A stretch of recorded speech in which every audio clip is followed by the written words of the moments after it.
Iran અને ઇઝરાયલમાં યુદ્ધની પરિસ્થિતિ વણસી રહી છે ત્યારે ત્યાં ઘણા ભારતીયો પણ હાજર છે। તેમાં ઈરાનના યુદ્ધગ્રસ્ત વિસ્તારમાંથી 290 ભારતીય વિદ્યાર્થીઓ સલામત રીતે દિલ્હી પરત લાવવામાં આવ્યા।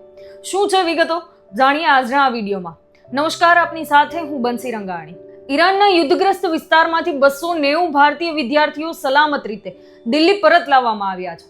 ઈરાનના યુદ્ધગ્રસ્ત શહેર મશહદમાંથી ભારતીય વિદ્યાર્થીઓને સ્વદેશ લાવવાના અભિયાન ઓપરેશન સિંધુ હેઠળ મહન એરલાઇન્સની બીજી ખાસ ફ્લાઇટ એટલે કે W5071 શનિવારે રાત્રે દિલ્હી એરપોર્ટ પર સુરક્ષિત રીતે ઉતરી છે। ત્યારે વિદ્યાર્થીઓના માતા પિતાએ પણ રાહતનો શ્વાસ લીધો હતો। આ ફ્લાઇટમાં 290 જેટલા ભારતીય વિદ્યાર્થીઓ હતા, જેમાંથી મોટા ભાગના કાશ્મીરના રહેવાસી હતા। વિદેશ મંત્રાલયે જણાવ્યું કે ફ્લાઇટે રાત્રે 11:30 વાગે દિલ્હી પહોંચી હતી। અત્યાર સુધીમાં ઓપરેશન સિંધુ દ્વારા કુલ 1117 ભારતીય નાગરિકોને ઈરાનમાંથી સુરક્ષિત રીતે પરત લાવવામાં આવ્યા છે। વિદેશ મંત્રાલયના પ્રવક્તા રણધીર જસવાલે જણાવ્યું છે કે રવિવારે પણ ઈરાનથી દિલ્હી માટે વધુ 2 ખાસ ફ્લાઇટ મોકલાશે।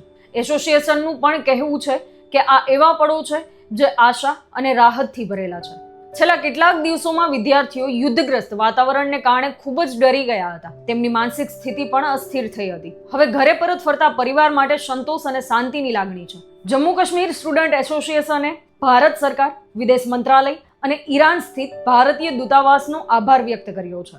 ઈરાનના અન્ય ભાગોમાં હજુ પણ ફસાયેલા લગભગ 700 જેટલા કાશ્મીરી વિદ્યાર્થીઓને શક્ય એટલી વહેલી તકે સુરક્ષિત રીતે ઘરે પરત લાવવામાં આવશે। ત્યારે હવે જોવું રહ્યું કે ભારતીય નાગરિકો અને ભારતીય વિદ્યાર્થીઓ છે એ કેટલી વહેલી તકે ભારત સુરક્ષિત રીતે પરત ફરી શકે છે। નમસ્કાર।